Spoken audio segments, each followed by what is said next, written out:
Okay, good morning. Welcome back, everyone. Welcome to this panel on Breaking Open Big Tech, a positive vision for a fairer digital economy. My name is Paul Keller. I'm Director of Policy at Open Future.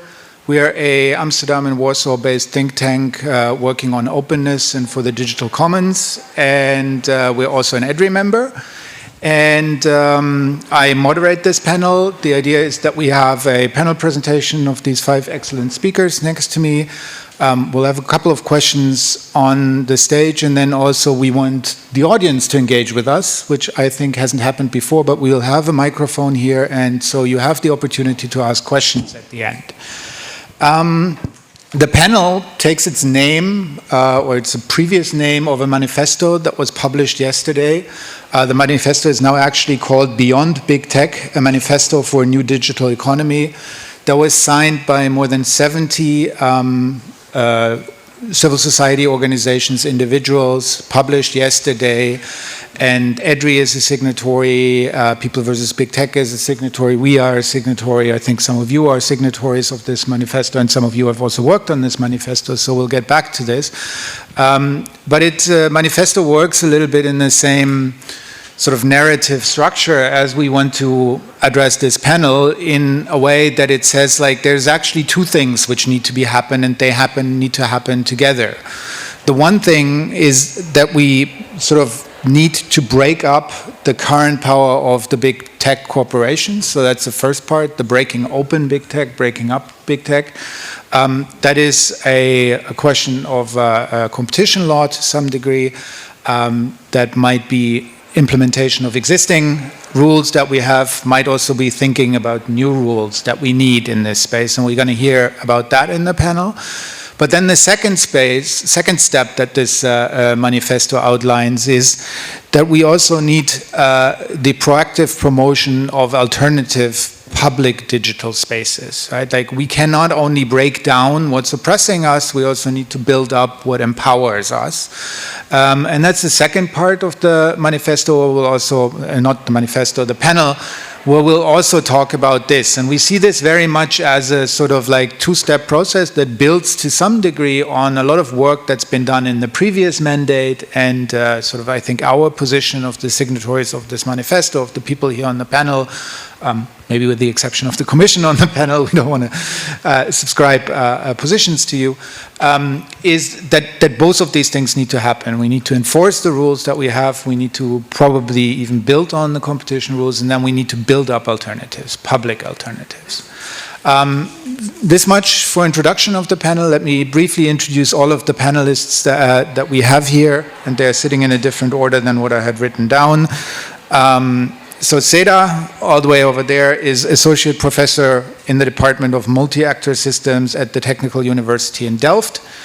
Then we have Mark Dembski from Article 19, is Senior EU Advocacy Lead. Article 19, for those who don't know, is a global human rights organization that works mainly on freedom of expression. Then we have Filomena Chirico, sorry, who is the head of the Digital Markets Unit in DG Connect at the European Commission. And then we have Margarita da Silva, who works for SOMO, which is, I always forget what it is, it's the Center for the Stichting voor Onderzoek, yeah, the abbreviation is in Dutch, but like, it's the Center for Research on Multinational Corporations, and she conducts research on the power of big tech. And then last but not least, we have Friederike Kaltöner, who leads the AI Now's work in Europe, and she also works with a number of other civil society organizations on these issues. And we'll start with Seda. So take us away. Unfortunately, we could not fit that one image that you wanted in there, so you will need to describe the situation for us. The microphone should just be on. Should be on. All right. Hello. Good morning, everyone. I do have a terrible cold, and I've tested COVID negative, so you're in good space here. Don't get my cold, though. So please bear with me if I cough away. So we've been tasked with breaking open big tech. Now, if we only had a sledgehammer that the women in the 1984 ad had for the Apple Macintosh. And for those of you who do not remember, in this ad for the first first Macintosh, this athletic, somewhat Aryan-looking woman throws her sledgehammer to a screen with Big Brother looking down on a gray, subdued audience, signaling that Apple, with Macintosh, is ready to contest the legacy of IBM and its domination of the world through mainframes with the birth of what then was called the personal computer. But do we have a sledgehammer in our current response to big tech? I want to propose this morning to go a little deeper into what this big tech is. I think over the last years, we have grown accustomed to saying we don't want its bigness, but then assumed if it would be smaller, then it would be fine, or if it would be many for that matter. However, without quite explaining why it became so big, we may struggle to assess whether whatever we may be bringing about after, be it the personal computer in the 80s, or Gaia X recently, or an open source Eurostack can be its alternative, we need to think a little bit more. Without having a good grasp of what we are after, we may find that the antitrust attempts we make will pave the way for the next big. Like, for those who again don't remember, the IBM antitrust case and the personal computer revolution paved the way for Microsoft as a software company. And the Microsoft antitrust case paved the way for Google. And efforts to undo the dominion of Microsoft operating system on bare metal, or on computers, through virtual machines, back then called Disco, gave rise to AWS, and thanks to the financial crisis of 2008, we now sit with all of these companies, Apple, Google, Amazon, and Microsoft, dominating our conversations, if not our tech. So the antitrust has a kind of dubious history. So I want to step back and ask you for a moment to drop certain assumptions you may make in this room. For example, I'm going to ask you to give up on the idea of surveillance capitalism and privacy as its antidote. And really, my heart aches when I say that. I work on privacy. Okay, so it's a hard thing to ask. Similarly, I'm going to ask you to stop thinking of platforms and their definition as multi-sided markets as the engine of big tech, and the place where they manifest their monopolies. I may even ask you to do away with the idea that the inequality these companies may impose is from algorithms, or the main problem with their environmental impact is that they're consumers of energy, or that they sell compute and hence we get AI. So for now, please put aside data, algorithms, platforms, and AI as an explanation for big tech, and digital rights and competition as its solution. You can take a deep breath if you need that too. Okay, all right. Instead, I ask you to imagine that the business of computing is doing what it has been doing since its conception in the 50s. They produce computers. Okay, some interesting stuff there too.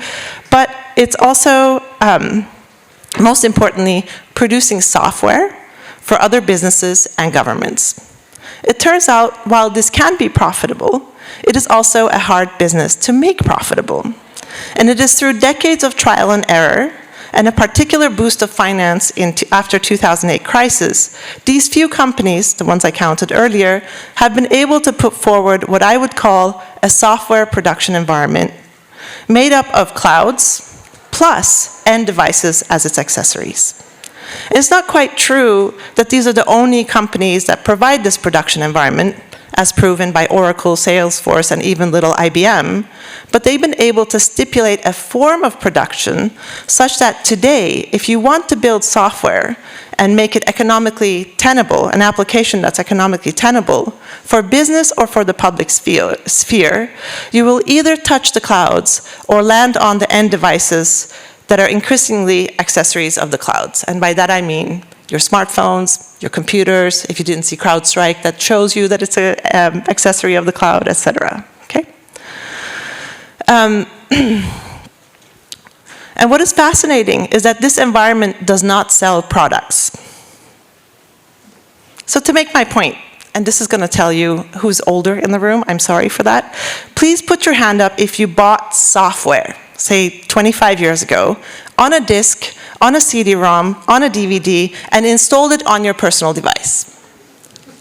Okay, so now, please put your hand up if you bought a software product in the last 3 years and not a subscription, subscriptions don't count, that resides on your personal device. Okay. Some people found something. That's great. I'm going to assume those were mostly open source people. Did you pay for it when you got that software? You did. Okay, great. So the point I want to make is that the software product has disappeared. We used to line up to get a Microsoft Windows box, okay? That was a product. You bought, transaction, it's yours, you use. That is gone. And what I'm going to say is that products in general are about to be gone too. So what is more is that this production environment might have become visible to many of us through our phones or the various shopping or communication services we use, but it doesn't stop there. These computational infrastructures come from a tradition of selling software to governments, especially military, and businesses. And following that tradition means these companies wish to be the environment for all economic production for all of these organizations, be it phones, cars, airplanes, electricity grids, supply chains, public administration, policing, militaries, or recently I got a houseplant with a QR code, so even that. And here I'm running out of time, but if this is so, then the revenue they promised to financial markets, because that's how they got boosted, is not through data or behavioral analytics, compute, etc., but through being able to drive the way we produce things, I'm not going to call them products anymore, and having some cut from its economic outcomes. This is a very different picture than all these terms we use today deliver. And it's a development whose economic, political, or everyday impact we experience, be it in the way we make payments, use transport, deal with energy shortages, or just this happiness of a service for things we can no longer afford to buy. All of these signal, though, a fundamental institutional transformation that we cannot neatly boil down to matters of data, algorithms, or compute, and for which digital rights may not be always a sufficient response. My invitation to all of us is therefore to refresh our concepts. If our understanding of big tech is not up to date, how can we improve our understanding of what it actually is so that we can reshape our strategic arsenal, like privacy, fairness, net neutrality, freedom of expression, and other digital rights? And for the topic of this panel, if we can say the problem is that these companies are a monopoly, and I don't know if we can say that, in some cases we can, but as a production environment it gets complicated, what will breaking them up do to expanding their vision of an economy and their vision of production? By breaking them up, could we be speeding up this economic transformation, the consequences of which we do not yet understand? Would we be betting, like the EU Commission, wink wink, on competition to create a world where more and more things fundamental to our subsistence and institutions pass through smaller tech? I guess I'm asking, does it have to be big for us to worry about the economic technologies we're facing today, or could they be also troubling even if they were not so big? Thank you.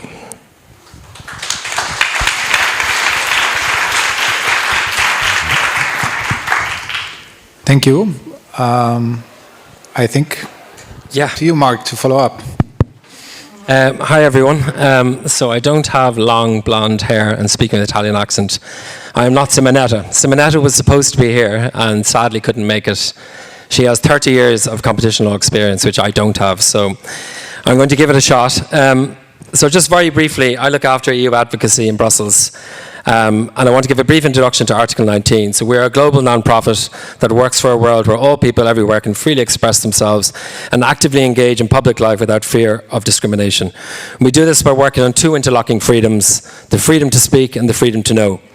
This broad brief means that we engage in many areas around the world, including but not limited to business and human rights, censorship, the right to information, digital rights, equality and hate speech, freedom of religion or belief, gender and sexuality, media freedom, national security and counterterrorism, and the safety of journalists.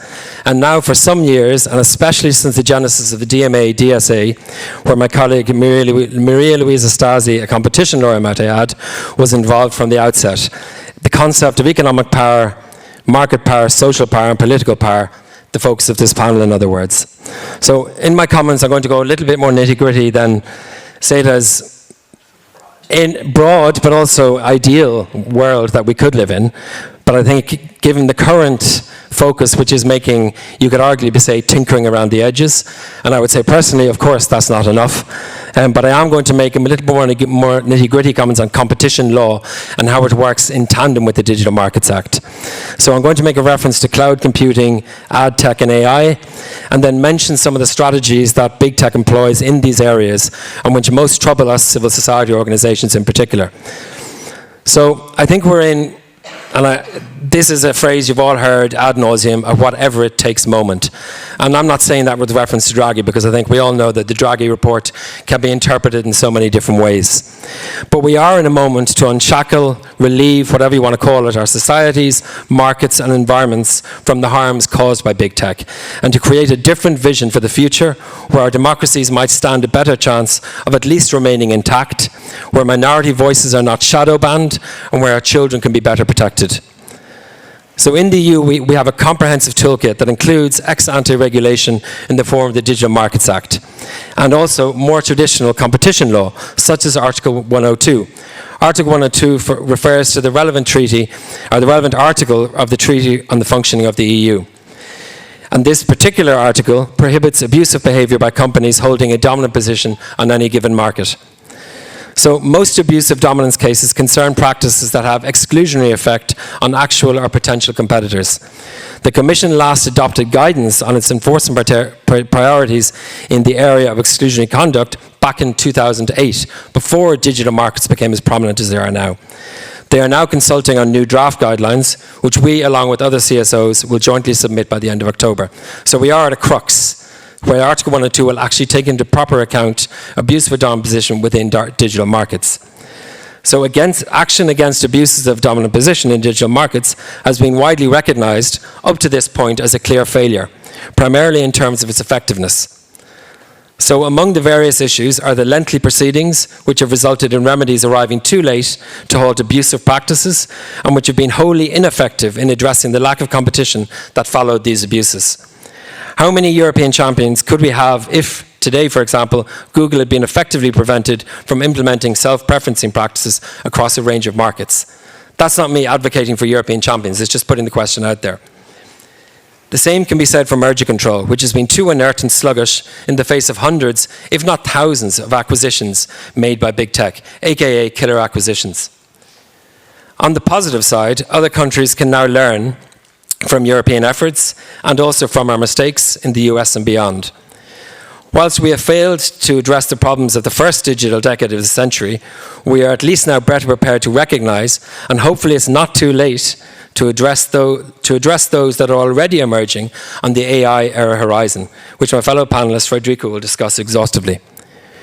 We have evolved in our way of looking at the essential ingredients of our digital reality and their combination, thanks also to the research like that done by Seda. However, everything is often still too piecemeal, and rightly more is desired, especially from our regulators and also from our lawmakers. For example, when faced with a cloud market controlled by 3 big tech firms, competition authorities certainly caution against anti-competitive behaviour, but concrete actions are slow to come by. For example, the lack of gatekeeper designation to certain cloud operators in the DMA is both disappointing but also very puzzling, and especially against practices that hinder entry from small and medium-sized businesses. It is not a matter of discarding competition law or replacing it with ex-ante regulation like the Digital Markets Act. The latter plays an important role that is complementary to the former. It is about strengthening the competition policy toolkit and enforcing what we have in a strategic manner, with priorities that are also and should be driven by a broad consideration of the public interest. There are certainly contexts in which abusive practices carried out by big tech can be remedied through structural remedies, because behavioural ones would not resolve the significant conflicts of interest that those practices clearly express. We expect, and rightly so, resolute action by competitive and competition enforcers in this respect.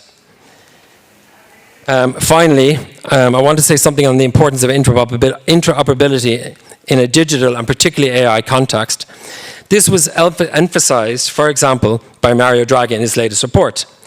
However, when you look again at the DMA and what hasn't happened and what was expected, there was, of course, DMA messaging interoperability. But what happened in the case of Element, the messaging app, they can't afford to launch alone if limited only to EU users. And that's exactly what happened, because that's what Meta wants. So I'll leave it there, and I'll touch a little bit on algorithmic pluralism in my next comments. Thank you. Okay, thank you. And we're jumping one chair. Margarita.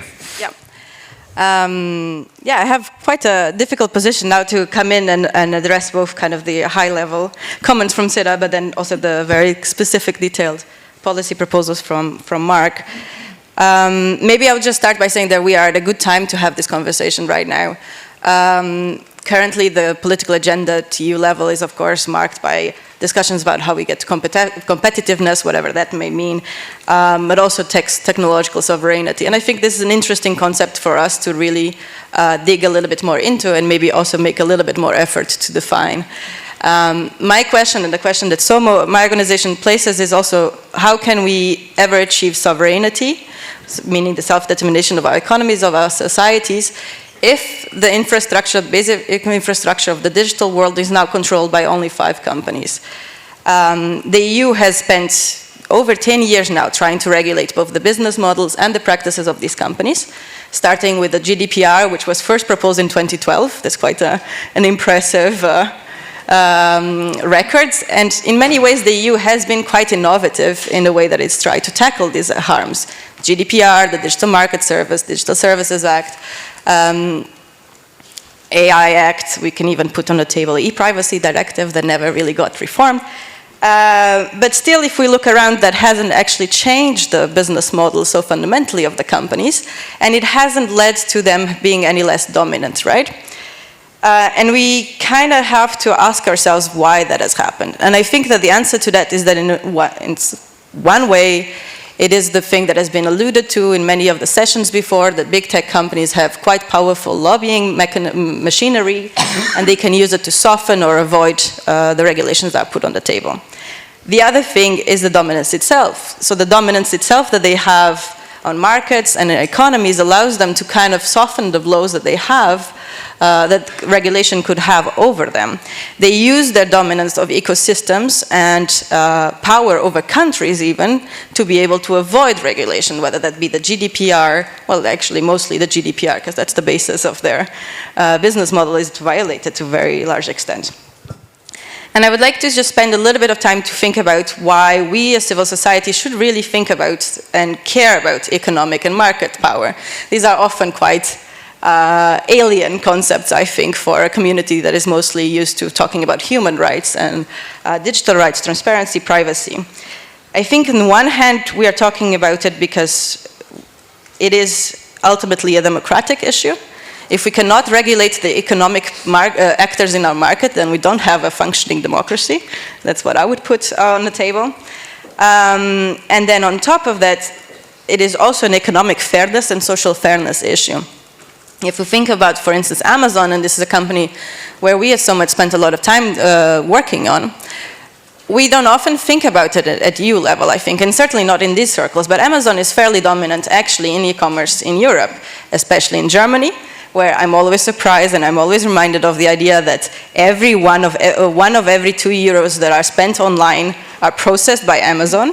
That's huge. We have, it's a company that is dominant in France, Italy, Spain, and Germany. So these are huge key markets. And they have used this monopoly and its dominance that they have over e-commerce to impose rules. They impose rules on the sellers that are dependent on them to find online shoppers. These could be medium sellers, medium-sized businesses, can be very large businesses, but they are also local producers. They're also your neighbor that makes things and wants to sell it online. The sort of rules that they've put on them are exploitative rules. They take their data, they compete against them, they impose all sorts of arbitrary conditions, mostly done by their algorithms, of course, but it's not the algorithm that is the problem, it's the power that is the problem. And they've also used that to extract money. Those are the people, those vulnerable, dependent people, are the ones that they've turned to extract money in their drive for profitability. Because Seda is very right. These are not actually it's not that easy to make a business like Amazon profitable. But one of the ways that they can do it is by forcing these businesses, and they are forcing them, they push them via algorithmic prodding, by constantly changing the policies, they push them to buy more and more of their services and spend more and more of their money on Amazon. So this is, I think, inherently about economic and social justice. It's also about the reshaping of our economy. Because if these businesses go out of business, Amazon puts a lot of pressure on them, they go out of business, what happens to our local commerce? At the same time, if the money gets concentrated on Amazon, aren't we also having and breeding social inequality and just inequality, economic inequality overall? You know, Jeff Bezos is very rich, but what happens again to your neighbor? So there's many questions here, and also I would add just one that we often don't think about, because we look at Amazon and we think, well, they're at least delivering cheaper prices, cheaper products for us, so we as consumers are winning.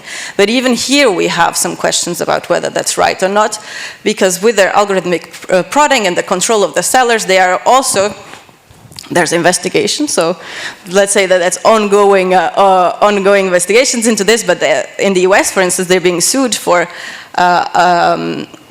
artificially inflating the prices across the economy, because they not only want to charge the producers a lot of money, they don't want to look like they are more expensive, so they force the producers to increase their prices overall outside of the economy, outside of the Amazon. In this way, Amazon could be very directly contributing to the cost of living crisis, so making actually our lives again harder. And again, Jeff Bezos continues making a lot of money, not paying that much taxes. We could talk about similar dynamics about Meta and Google, especially as they impose surveillance advertising. So in one way that they set the rules is actually by extraction of data and making us consent to the extraction of data, which they use across their many services, many of them bought, like Marcus mentioned before. And we can talk as well about the inherent conflicts of interest that these companies have in their businesses, which gives them an upper hand to, again, tweak and self-preference and benefit themselves at every single layer. And here I would mention that Google's ad tech business is, of course, under scrutiny, both in the US and here.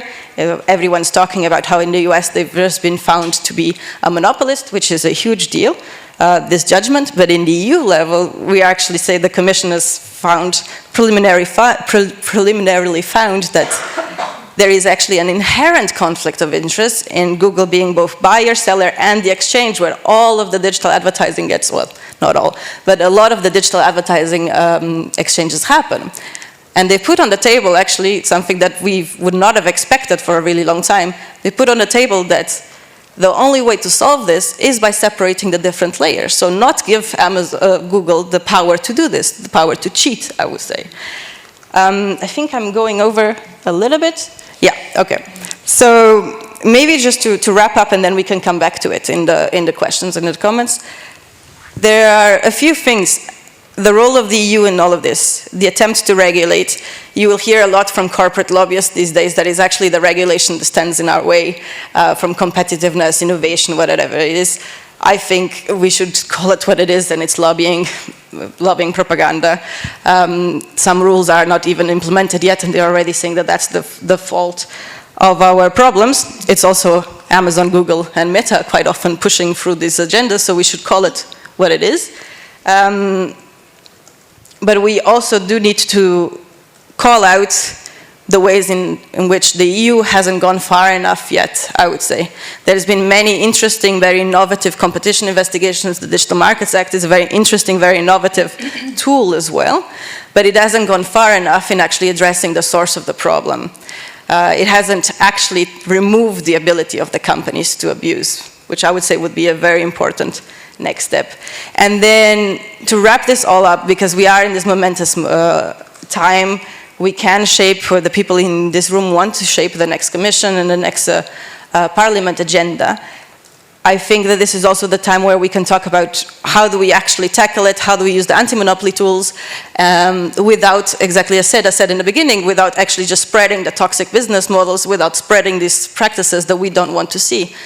And just yesterday, as Paul mentioned in the very beginning, just yesterday over 70 organizations came together to put a manifesto, a vision forward that I think deals exactly with this we are saying that on the one hand, we do need to break up big tech. We need to use the sledgehammer, and we need to separate the different lines of businesses from the companies, especially the ones that are in conflicting roles, and especially the ones that allow the companies to monopolize and abuse.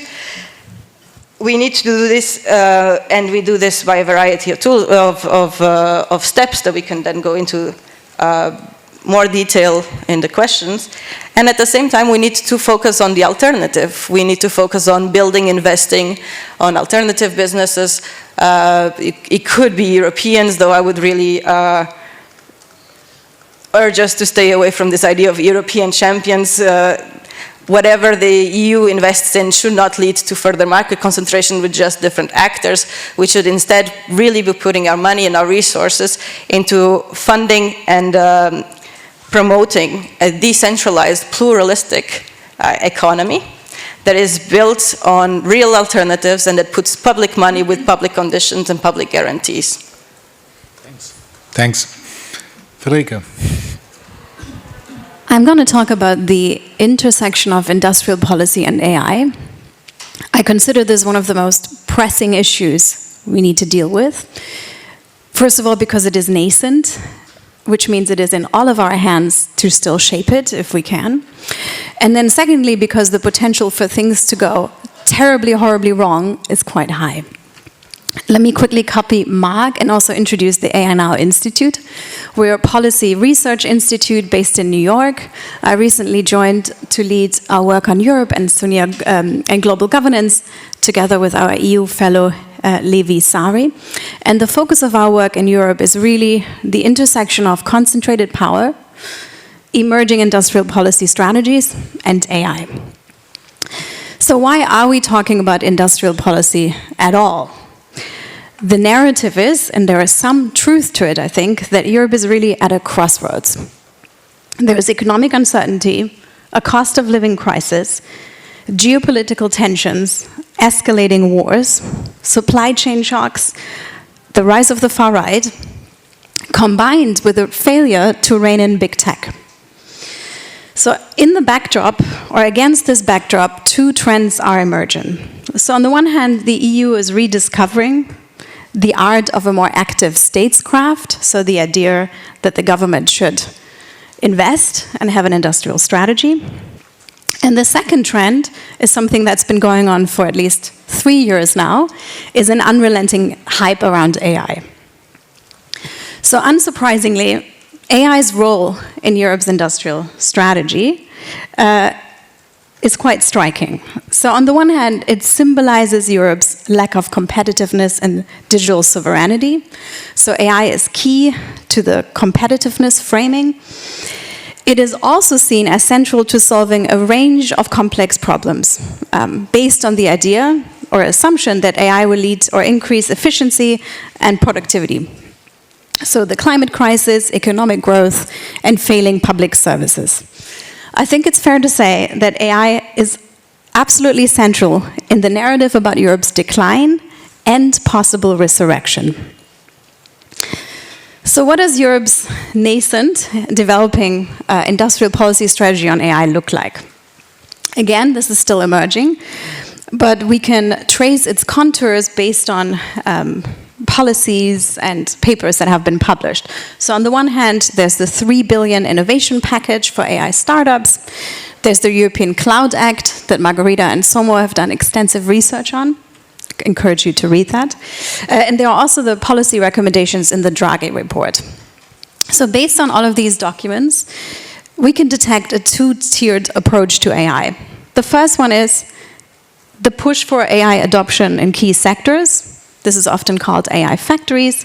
The industries that I mentioned here are broad, but I think in a context of a digital rights conference, most notably here is public services and defense, who are a part of this. The second part of the strategy is growing regional and national AI economies and the industries that underpin them. And the strategies that are sort of proposed to get there include investments, coordination, but also a push for deregulation and harmonization of EU laws. What's really interesting is that underlying of this emerging AI industrial policy strategy, there are key assumptions. The first assumption is that European companies still have a chance to lead on and compete with large-scale AI. That's one key assumption. And the second assumption is that AI is key to maintaining, or at least is compatible with, Europe's social model, the green transition, all while maintaining social cohesion, low inequality, and delivering on independence and sovereignty. Those are the key assumptions. So AI is framed as both the problem and the solution to Europe's troubles. And that's why it's really important that we interrogate this further. So for the amount of money that's being discussed alone, Europe's industrial strategy needs further scrutiny. But AI particularly deserves our attention because there are a number of challenges. And for the purpose of this panel, I'll only focus on 3 main ones. I think the summary of the concerns are that I'm not sure AI can deliver on all the things that the EU wants AI to deliver on. The first challenge is productivity and efficiency. We do not have enough evidence, if at all, that blanket AI adoption will actually increase efficiency, especially in the highly concentrated market that both Mark and Margarita and Seda have described earlier. In a market that's so concentrated, throwing billions or investing billions in AI could lead to single points of failure. We've seen this in the CrowdStrike disaster a few months ago. It could lead to waste, but as we've heard in the previous panel, it could also lead to rights abuses, especially if AI is pushed without safeguards in the delivery of public services. So that's one aspect. The second challenge is the idea that winning or even participating in a global AI race will lead to prosperity that is compatible with European values. You don't have to believe me. There have been recently widely cited papers by Goldman Sachs and Sequoia Capital, a venture capitalist firm, that are warning about a looming AI bubble. And the concern is that the investments needed for large-scale AI simply are not proportionate to the economic upsides. And secondly, they are also not proportionate to the problems that AI can solve. And these are not complex problems. These are still, if you look around how companies actually use large language models, they're fairly like summarizing texts, summarizing meetings. So this does not justify the investments. So that's the first concern, productivity and efficiency. This may not materialize. The second concern is the big tech challenge. So despite all the political attention on companies like Mistral in France or Aleph Alpha in Germany, the reality is that the market of large-scale AI is highly, highly concentrated. And again, you don't need to believe me, the FTC, DG Compt, the Competitions and Markets Authority in the UK have all been warning about the fact that AI is a heavily, heavily uneven playing field. The questions that I have are, can the EU actually find a competitive advantage and secure sovereignty and independence in such a concentrated market? I think the answer is highly unlikely. And the second one, can and should Europe even aspire to lead on large-scale AI? There's a real risk that public money will be spent on further entrenching rather than challenging the position of already dominant companies. And finally, and I think this is the most, I'm terribly over time, I'll rush. This is, I think, is the most important point, are questions about sustainability and equity. There is the false assumption that AI is actually necessary to deliver on the EU's climate goals. And there's been extensive research from the Green Web Foundation, Fieke and Marchel, who are here, who actually prove the opposite. AI is hugely damaging to the climate. And finally, even if AI will deliver on economic growth, which regions, people, and sectors will benefit? So what's the path forward? To have any kind of industrial policy strategy in combination with AI, we need to do a couple of things. One is, I love this discussion earlier about how to break up big tech without replicating the same harms in smaller versions, but we need to do something about the market concentration. We need accountability in public investments, conditionalities, transparency, the inclusion of civil society and unions in discussions. We also need alternatives, public digital infrastructure, something that Open Future has worked on extensively.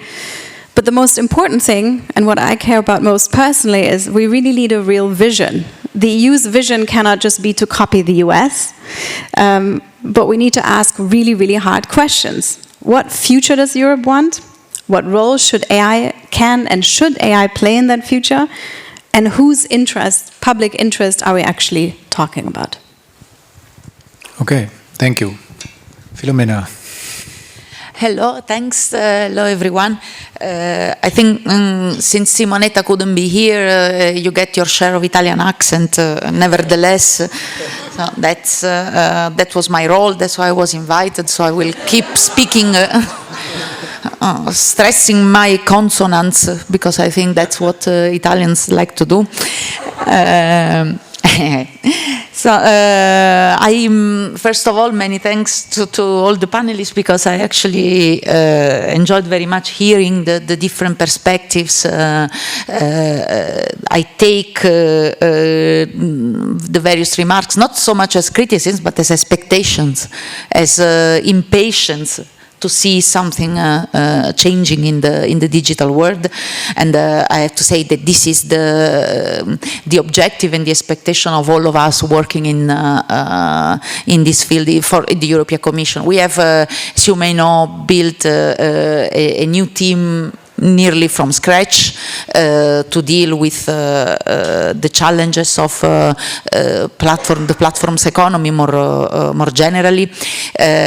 We have a big team. We are now, 150 going and growing in Connect as a whole, and plus the colleagues in DG Comp that do the similar job. So it's quite a big and growing team.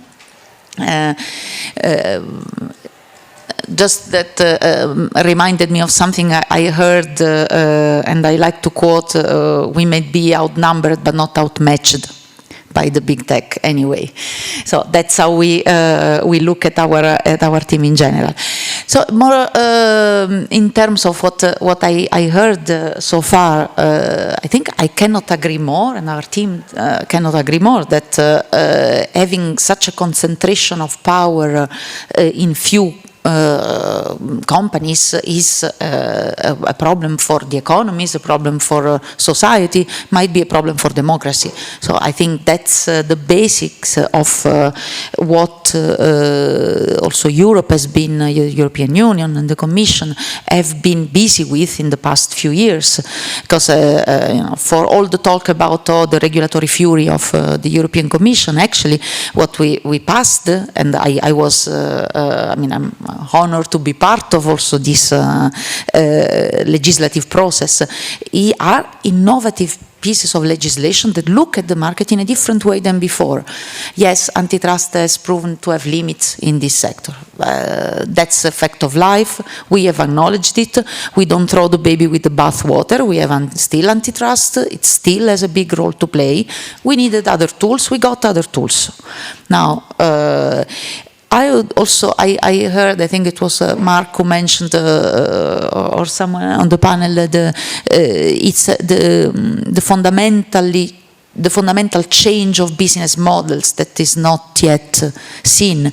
But I would say that what we have on the table in terms of tools and regulatory frameworks now in the EU actually goes at the heart of the business models.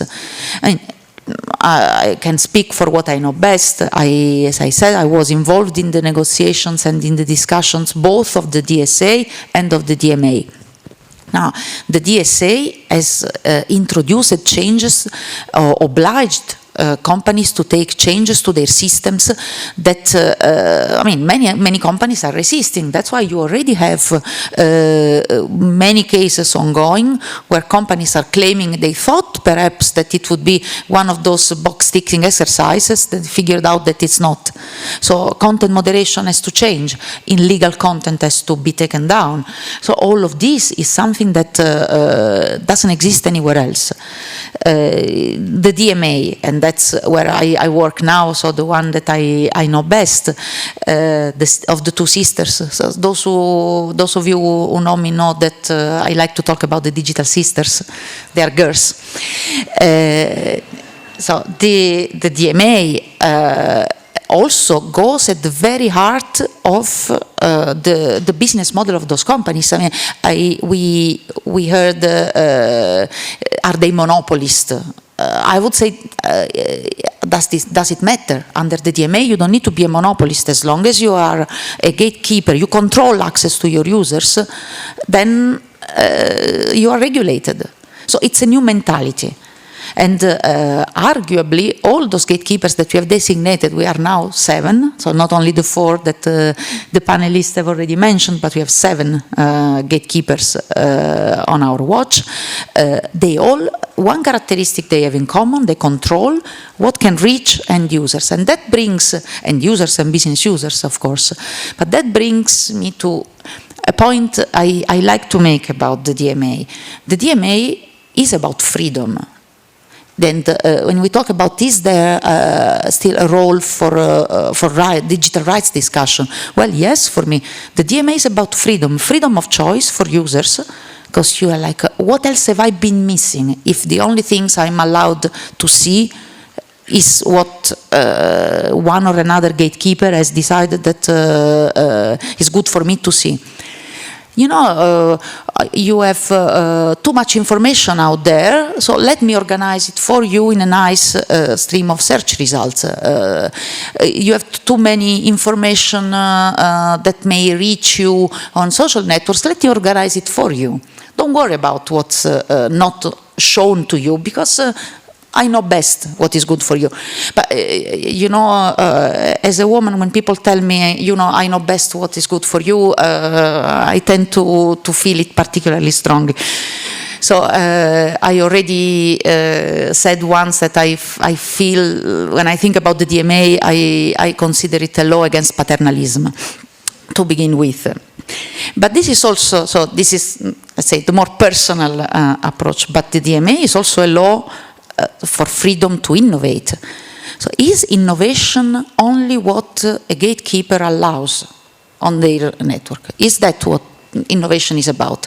So when we, and then again, what else have we been missing that could have been put out there for us to discover, but never was, because it's not in line with the guidelines or the preferences, because might be just like, well, let's pose something, I'm not referring to anything specific, but let's pose some new idea to reach users, because maybe, you know, we have an interest. That's the conflict of interest that was mentioned before.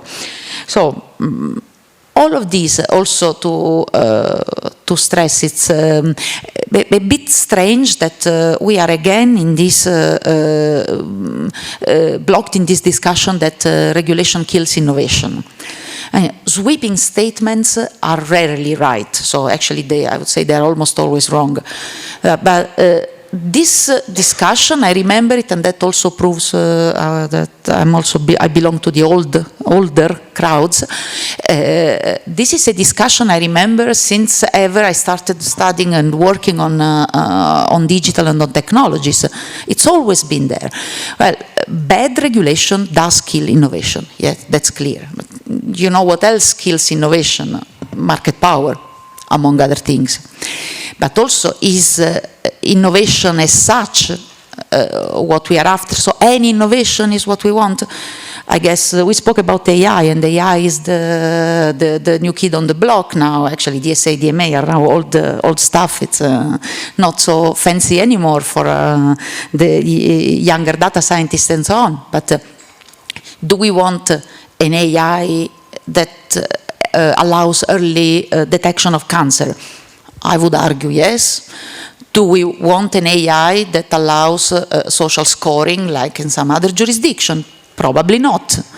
Or that allows one single company to have control and the perfect knowledge of what their users are doing for, of course, their own interests. So I would argue that the moment society has certain values, the moment rights exist, these have to be embedded in regulation to also orient where innovation is going for the benefit of society, and the AI case in point. And then let me just conclude with one, since Mark went very deep into the DMA, one final point, because looking at the future, yes, AI, cloud, these are all on the radar of the DMA team, besides being on the radar of the competition authorities around Europe and other regulators as well.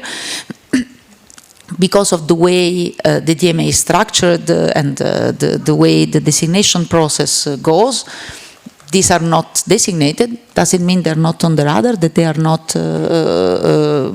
something that will be important in the future. I would argue that they are actually very important. So I don't have anything to announce, so don't take anything like this, but we'll be back. Okay, thank you. I think we've sort of like established why we should care. That was one of the questions I had said I would send around, but I think a number of you said we care about concentration of power as civil society because they threaten in the end democracy, they threaten the exercise of digital rights, and so this is an issue that this community should care about. So let's skip over that question. I want to like do one round and then open up to the floor, and in this round I want all of you to focus a little bit, maybe with the exception of you again, what should we do? Like what's the concrete things that we want to see happen in the next 5 years? This is why we gather here at the beginning of the mandate, like we want concrete action. And I'm sort of going to start with Seda again, and I have one particular question to you because in your sort of like somewhere at the beginning of your introduction, you gave a little bit of a sort of sneer to a concept of the Euro stack that I think was promoted at an event last week, which is this idea that we need to build public digital infrastructure in Europe, that there needs to be a European public software stack that competes with other global software stacks, and so that sounded a little bit critical of like the idea that actually like a public effort to replicate some of the foundational layers of the system, I don't know where this noise is coming from, could offer a solution to the problem that you've been pointing out. Do you want to elaborate on that a little bit, or sort of like do you have other solutions? Yeah, sure. I mean, it's a really difficult question, I think, partially because I think we would do injustice to ourselves if we try to replicate what has been produced basically by financial markets, right? Like I think in comparison to a lot of technology that we received as societies that were massive government projects like the internet and then passed on to industry, the computational infrastructures we have today, so cloud plus end devices, is a product of industry moving from, financial markets moving from housing to tech, right? So it's really a blow up, and it then comes the, saving of these companies by governments and the zero interest rates that followed that really allowed for the buildup of these companies that I think we cannot replicate, and I think we shouldn't, because it was a product of massive global inequity, of some people being very rich and wanting to make more money off of markets and then infusing these companies with their money, right? Like, so just that model we should not try to replicate. I am a big fan of decades of open and free source software, and I really believe that we should make a public stack, but I think if we decouple it from the economic model that we're seeing, which is, and I know people are going to think economic services, but I'm going to say they're digital services, and I'm going to say that's different from our understanding of economic services, in which we move away from sort of a model of production where we give things and there's clarity in what we give, to creating relationships that are extractive. It's really hard to kind of reduce our work into a few lines. I think if we replicate that with free and open source software, we're not doing any justice. So that's number two. So we should not replicate what is there. Number two, free and open source software should not replicate the economic model, so it should have a different economic model. And then the third one, which is to be remembered, is the cloud is practically made of open source software, okay? So if we think we're going to make a public stack that is not going to be sucked right into this thing, I think we have a big challenge ahead, and I really think the solution to that is questioning the economic model, right? And honestly, we don't understand the economic model, what it's doing to us to have products disappear and things be long relationships that are extractive. We call them subscriptions, some people call it rent, but I'm going to call it a transformation of production. I think if we question that and build a technology stack, we might have the chance that, you know, I have to be careful. I don't want to say we should introduce the personal computer, because that was another tech company against another tech company, right? It wasn't about a public interest initiative. But I think if we're going to introduce something, it really needs to undo the economic model, and it needs to be a just economic model. It needs to serve society. And I don't think just making a public stack is going to solve that. So that's just that. And I really believe in free and open source software, and I support it, and we study how we're cloudifying our public institutions. So all of that is there, and I do think we can create islands that are kind of protected, because this thing might fail, right? Because one thing we don't think about is if they're moving into production, industrial production, it's not clear that they will want to keep the consumer end of things if they can afford to, depending on the markets. So when the consumer end of things might fail, we need to think about 10, 20, 30 years, right? Then it might be good to have some free and open source solutions at the university or your public administration, et cetera. So I promise to be not bleak, but I know that sounds bleak, sorry. Yeah, it's sort of, I think it also operates on a slightly longer horizon than sort of like maybe some of the other things we're going to hear, but it provides context, and I think it's a good reminder. Mark, you wanted to talk about algorithmic choice a little bit? Yeah, I was going to certainly mention it. Ours is very short term, in that it's a to-do list for policymakers over the next 5 years. And as much as I said the DMA tinkers around things, I think the DMA changes at the same time market dynamics of certain practitioners in the markets, and that it opens it up. To go back to Seda's point in terms of the public stack, this is not something I know much about, but at the same time, we've allowed an environment to develop whereby you have large social media companies, big tech, listing on exchanges where there is an expectation of investors of constant growth. How do you turn that model back? That's the real challenge. And unfortunately, back in the day, this wasn't foreseen. So the biggest mistake was actually allowing them to go private, or rather, allowing to go public, and where they have this constant desire for growth. And that in itself is a very difficult one to go back. So in terms of algorithmic pluralism, I think as Article 19, we saw this as a means of promoting openness and decentralization. So just to go very briefly into what it is, it's users should be allowed to configure their recommendation and moderation systems, thereby finding greater diversity in the content they are offered, while protecting themselves from harmful content. And then secondly, by allowing third parties to offer complementary features in social networks, which would thus become a field of innovation for the benefit of users.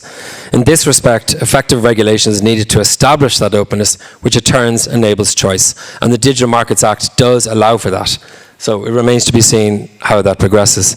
In terms of a list of to-dos, I'm not going to bore you with my list of 20 to-dos. So very quickly, more enforcement action by the Commission, including huge antitrust fines and other remedies, and I say this half in jest, to finance and support the creation of public digital infrastructures. Now, that could only happen if the fines were no longer seen as a cost of doing business.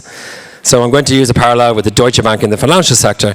They have paid billions of fines since the financial crisis because they constantly see it as a cost of doing business. So how do you change that?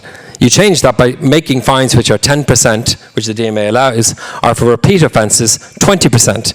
That'll force a change in the business models. That'll force a change to reconfigure the expectations of investors so that either investors stop investing in their shares, or they're seen as a smaller company. More itemized, finalize the 102 draft guidelines on exclusionary abuses and the yet-to-be-tabled guidelines on exploitative abuses. Exploitative meaning unfair trading conditions, discrimination against customers. Resorting more often to interim measures to prevent companies from doing more harm and from tipping markets in their favour. Developing an holistic approach with other enforcers. That means talking to data protection enforcers, getting them to talk to AI Act enforcers to correct socially and economically harmful innovation trajectories. Finally, What we need is a 360-degree review of the problems and a determined willingness to identify promising solutions before it's too late. Thank you. Thanks. I like the idea, like I had hoped you would expand a little bit on that the fines go back actually into the development of alternatives. Like we see sort of like obviously huge competition for funding in the discussions, and where do we get the resources that are needed to compete at scale with public alternatives, and sort of like that is a very sort of like I think interesting thing to explore. It's a bit unfortunate that we see these big fines basically disappear in like very generic budgets again. It's something that should change from my perspective. Anyway, Margarita, you wanted to expand a little bit on the manifesto, I think. Yep. Yeah, exactly. So the manifesto is based around these two pillars. One in which we think we need to make space. We need to make space for alternatives. We need to kind of release the grip that big tech companies have on the digital economy. And we can only do that with a bold anti-monopoly agenda, which does use the antitrust tools that we have right now with the competition investigations, but also merger reviews and the DMA, which I do agree is a very interesting tool, and we need to wait and see how far it goes and let it have an effect. We need to use these tools to break up the grip that the companies have, and we need to go be bolder in the use of these tools. I mentioned before that in the Google AdTech case, a structural separation is on the table, and I really do hope that the Commission will keep to this, that it will not accept behavioral commitment from Google, that it will not, that it will promise it won't do it again, which has been the past, and I think this would be probably our biggest criticism of the past of Commission enforcement. We also need to figure out how do we actually tackle one of the key ways that the companies use to expand into different markets and to really consolidate their power, and that's mergers and acquisitions. We have just lost one of the big ways, one of the tools, even though we could argue it was just a patchwork solution, to identify mergers and acquisitions that fell below the thresholds of values. We now, in this new commission, need to figure out how are we going to tackle this. This is going to be a huge question. And it becomes even bigger when we look at AI, and we start to see that that a lot of these acquisitions and expansion don't even fall within our framework of what an acquisition is. So we need to also ensure that they are actually adapted to the current strategies and to the current model. We need to introduce interoperability, as Mark has mentioned, into the different layers of the services and the businesses. And I think that the recommenders in social media are a really great example of this. If we can make an intervention where we introduce algorithmic plurality, we could have quite a positive effect in things like disinformation, addictive design, a whole sort of problems that Meta creates. I like to name the companies. But I think that one thing that we cannot forget is that anti-monopoly, or the ideas of anti-monopoly, aren't restricted to competition. We really are about talking how to tackle power, and one of the things that is not in the Commission agenda at all, at least as far as I could see, is taxation. We really need to be talking about taxation again. These are some of the most profitable, richest companies in the world, and they pay very low taxes, as the MEP from S&D mentioned in the first panel, and we really need to ensure that there is a redistribution mechanism for the value that we create. We users, we business customers, we are creating this value. And this will again help some of the funding issues that we have. And we need to be a little bit more intentional, I think, about how we use these tools. I would like to make a very quick comparison between the approach of the EU Commission to the approach from the US, especially under Lina Khan, which has been very hailed as quite progressive in this area. I think that the Commission has often been very innovative and very novel in the research and in investigations that they've done. If we look at the Amazon cases, for instance, they were the first ones, the Commission was the first one to really identify some of these behaviors and some of these abuses. But it fell short on the remedies phase. It just accepted that Amazon said it wouldn't do it again and created some mechanisms for scrutiny. But it also fell through in identifying how the different abuses come up to a whole, right? In the US, the FTC, Lina Khan, they make a case that these companies are intentionally building a monopolization strategy. And then they really do link up the different pieces, whether it is the abuses of dominance, the creation of moats to defend your business, to the acquisitions, mergers and acquisition strategy. And I think that this is really important because it also allows us to think that this is not inevitable. The companies and the people leading them made this, and they did it on purpose. That means also that we can make interventions to unwind them. I think that this is a really important point, and I would like to see the Commission, I'm not going to ask you to say that we will do it, but I would like to see the Commission to be a little bit bolder in this. And the other part, of course, because I think Seda is completely correct. We cannot just spread it into pieces and just let the business flow, business models be replicated into different pieces. And even another issue is that we have to account for the issue of infrastructure.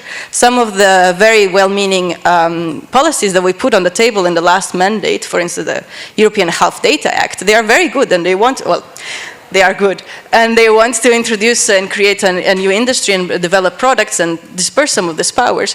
But because they don't deal with the infrastructure that is needed to actually handle these projects, they actually play straight into the clouds of Amazon and Microsoft. And it's not an accident that some of the health data spaces will be handled by Microsoft. There's no other cloud that can do it, and until we invest in them, there's not gonna be. So I really think that this building up of alternatives with all the health warnings that Seda is putting, which I think are totally correct, the need for investment in alternatives is fundamental, and we will not get there without it.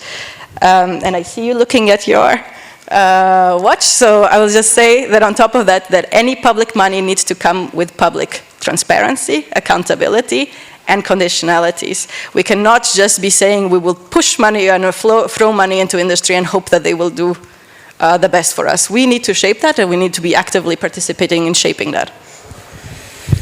Okay, thanks. Friederike, do you sort of like have, or you had some things about AI specifically? If you could keep it a little bit short so we can also still have some questions from the room, sure. That would be great.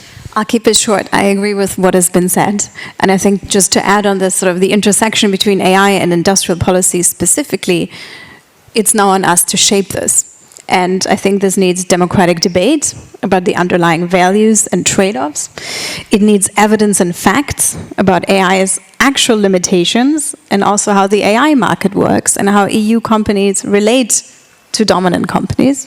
This is it's rarely being discussed.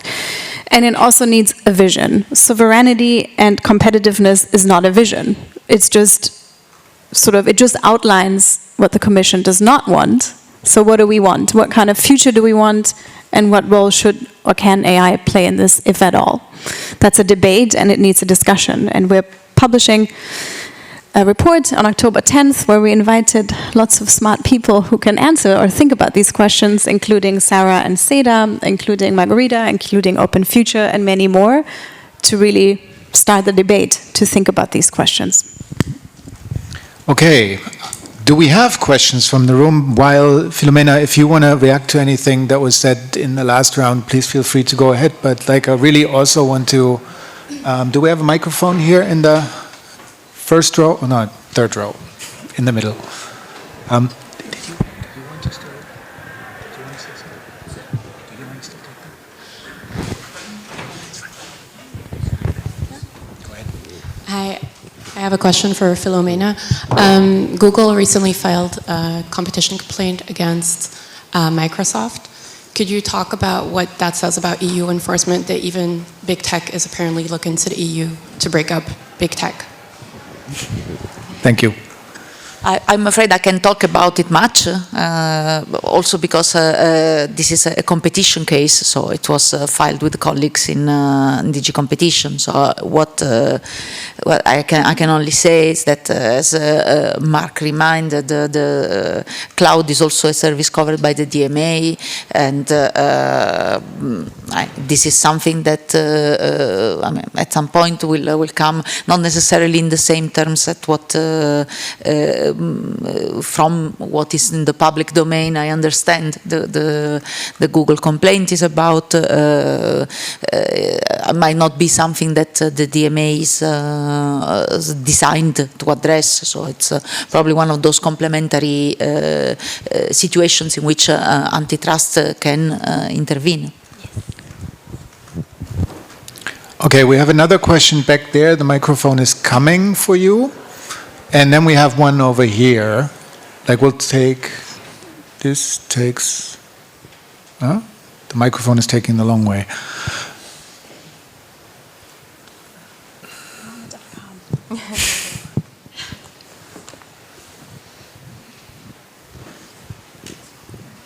Thanks. I have a question to Friederike and a question to Margarita. I'm Mute, working Friends of Europe. The question to you, Friederike, is on the AI Act. I mean, if you think about breaking up big tech, there's nothing in it. I mean, only tiny amounts of high risks are regulated and all the rest of the society remains unregulated.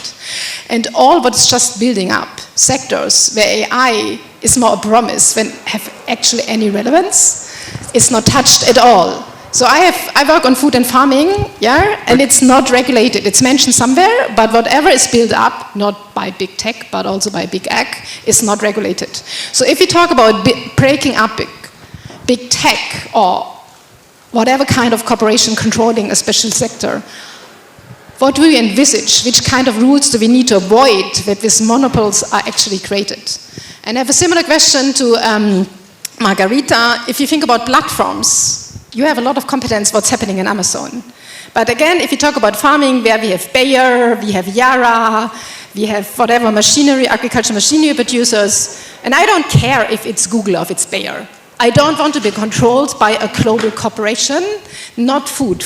Without food, I know for techies it's not the most obvious thing, but without food we also don't exist. So do you have any ideas how we could use or make existing EU legislation sharper to avoid that new platforms build up in the coming years or decades? Yeah, sure. I don't know anything about agriculture, so I'm very happy to learn from you. What I failed to mention was that in this sort of developing industrial strategy on AI, removing regulatory barriers is part of the narrative. So we all know that the AI Act is not sufficient in critical areas such as migration, policing, where it doesn't offer enough protections. So there's a real risk that we're pushing for the blanket adoption of AI when there are already regulatory gaps. And if this investment doesn't materialize, someone said this in the break to me, so this is not my thought. I think this was Seda or Margarita. It was you, Margarita. If this investment doesn't materialize, we end up with only a deregulatory agenda, and that is concerning. So in this context, when we think about what needs to be done, I don't have a vision for how to break open big tech. I think I chose the words a bit carelessly.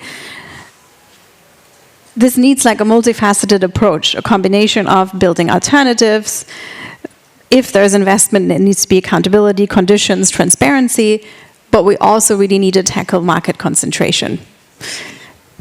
And this sort of combined can lead to a positive outcome, but it's really challenging and needs to work together. Yeah, I mean, the question of Bayer and how to prevent other companies from simply building up the platforms instead of Google, I agree with you. I am very neutral or agnostic whether it's Google or some other companies. I mean, these companies have made really horrible abuses and, for instance, spread a business model that I think is particularly toxic and violating of our rights. But I think that this is a good, it's good to place the problem of market concentration in technology markets within the wider analysis of what's happening to our economies. Market concentration is increasing across sectors. It's not just in tech. And I think that food and agriculture is one of these sectors that is particularly vulnerable to concentration. And here, I really don't think that I'm not putting it on you at all, but the Commission has just approved, for instance, a huge merger between two agriculture trading companies and just waved it through with almost no care or concern of what it would do to our food markets. So one of the ways, I mean, this is not going to be an entire answer about how you prevent other platforms to, or how do you prevent Bayer from developing a platform that is monopolistic, but one of the ways that we have to do it is that we have to reawaken this agenda of anti-monopoly across sectors, and we really do need to address power across the entire economy. Can I maybe add something? Yeah. I think it's on. Can you hear me? Yes. So we don't do agriculture, but we did pig farms because pigs were cute, and we thought this is great. And one of the reasons we went for pig farms is because both the literature as well as the regulation is very human-centric. And this is why we took the term production, because it's about all forms of economic production, and agriculture and husbandry falls under that as well. So that's number one. What we've seen so far is that introduction of AI, if that's what you're asking for, is currently very experimental. And what is probably likely is that smaller farms are going to struggle to push this through, which means that bigger players in the supply chain, so in the case of pig farming, it's the slaughterhouses, may actually be the parties that the tech companies latch onto, because they're more likely to be able to afford the technology, which means that there might be quite a bit of change in power dynamics. The thing is, this is in the process. AI is mainly failing in pig farming, at least in Europe. And if you know more about this, we'd love to talk with you. But the main point that I want to come back to is that if these things take off, there is a good chance that they will be sucked into the clouds as we know them anyways. And that's, I think, the point that I'm trying to make, where this is such a powerful production environment that if you are successful in its vision of creating subscription models, continuous relationships with the pig farmers from the DNA manipulation all the way to the slaughterhouse, then there's a good chance they'll plug you into the cloud. So this is the development we're in the process of watching, and I think we can still make a dent. And so this conversation is absolutely very important. Thank you. Thank you. And there was one more question over there.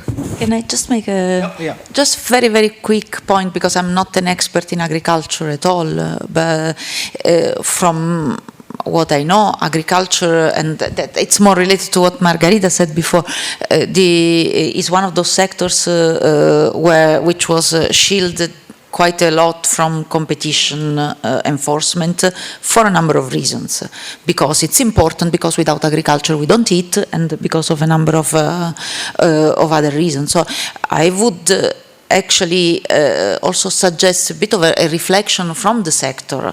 What is the right balance between having some form of security, security of supply of food, in fact, and incentives to actually, I wouldn't say modernize, but also to avoid this kind of, I don't know about the merger you were talking about, but the creation of platforms because, or bigger players because it's considered good for the sector. So a reflection that starts in the sector before actually talking to the authorities or to the competition enforcers. It's a very general point I'm making, but I found that there was a bit a missing step of a self-reflection also in the sector on what are the dynamics and the real way of leveraging them for the greater good. Given we're talking about agriculture, I come from a farming background. And Ireland is made up of a lot of small farms. And we have a beef farm, and there's a local Aldi, the supermarket. And this is arguably abuse of their position in terms of market power. So there was a sign outside the meat selling part of the supermarket that said, "We are supplying beef from Guffenrath." And I was like, God, I didn't realize we were supplying Aldi. And we weren't actually supplying them. So we went in and said, where are you getting your beef? And they were getting their beef from somewhere completely different, but they were using the name of our farm as a means of selling it. So where am I getting to with this? This is a pure sign of market power. But it also brings me to the CAP. The CAP is still the largest absorber of funds. So, and this is down to countries lobbying. The Netherlands, France, and my father, who's in his 80s, he says now that he's retired, that the CAP should not be absorbing near the amount it's absorbing. So there's a big lobbying here when it comes to the powers that be in Brussels. I know it's a different conversation, but just to put it out there. Okay, that's common agricultural policy for those who are not in this part. Real quick last question, because we have 2 minutes left. If you want an answer, you need to stay short. Okay. My name is Marcel Kolaja. In my previous life, I was a member of the European Parliament. And by coincidence, I was a shadow rapporteur for the Digital Markets Act. And I was also the MEP who put forward the amendment on interoperability of chat platforms and also of social networks. And I'm glad that the chat platforms made it into the regulation, but the social networks stayed in the review clause only. Which leads me to a question concerning the review. Which is a bit broader one than just this, but we have heard a lot of interesting ideas. Some apparently are not really in the scope of the Digital Markets Act, like Common Agricultural Policy, but some very well could be. And my question is, if you have heard something that you think the Commission can take up during the review that is due in May 2026, I think, that the Commission could take up during the review from the ideas that were, articulated here. No, thanks. I think it's there is one thing that generally comes up, and this I could call it future-proofness. So what the DMA has been drafted in a way also to cover things that we know, that we knew at the time, that you knew at the time, and now what's coming up in the future, and how far this can be covered. So that's something that I think it's clearly on our mind. But from if your point on interoperability, of course it's on our radar, not only because it's written in the review clause, but all the suggestions of interoperability of social networks in terms of content moderation, for example, what Mark was suggesting, which is a bit different from what we discussed at the time. So you see also this particular point has been evolving over time. So is interoperability of social networks the cross-posting ability? Now we're talking about something else.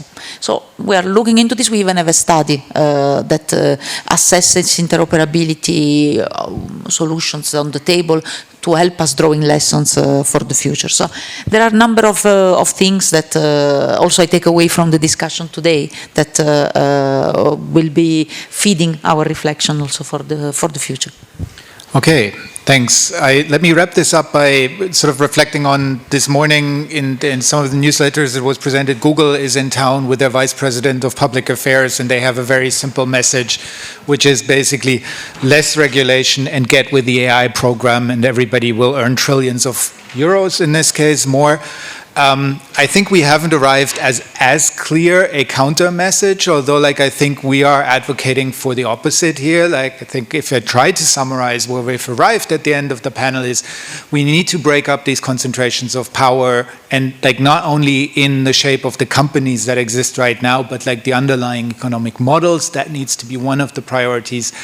And we need to enable alternatives. I think it's one very important thing which is absent from the discussion mostly is the point about taxation that you made in your last contribution. So we need to also think about how we can structure our ability to build real alternatives. And that's also 2 points. They are better than the ones Google is shopping. And let's make this work. And because to work you need lunch, I think the lunch is on the other side of the main hall, if I'm correctly informed. Thanks to the panel, all of you.